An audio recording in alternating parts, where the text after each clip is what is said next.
আসসালামু আলাইকুম ও রহমতুল্লাহি বরকাতুহ।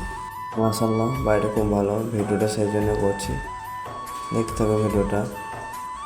চলো যাই এখন কাজে।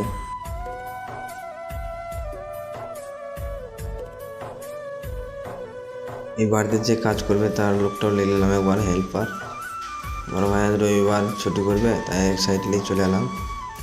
বাড়িটা অল্প কাজ আছে, একটু ক্লিন করা কাজ, পানির ট্যাঙ্কে, পাঁচির, প্রচুর খাজারা কাজ আছে। কাজগুলি করবে, তাই দেখতে থাকো। এখানকার বাড়ি এলার একটাই দোষ, ফার্স্ট যে কাজ যাবে তাকেই নেবে, সে যেখানেই হোক। কী বলো বন্ধুরা, কাকার সাথে আমাদের হয় এবার কমেন্টে জানাবে। বললাম যে ও কাজ ভালো করে, অসুবিধা নেই কো, চেনে না বলেই আমি দিতে এসেছি, যাতে বাড়ি এলে কোনো সমস্যা না হয়। এখানে যে মালগুলি আছে এখানে সব বস্তায় পুড়বে। থ্যাংক ইউ ভিডিওটা দেখার জন্যে বন্ধুরা। ভালো লাগলে একটা লাইক, কমেন্ট, শেয়ার।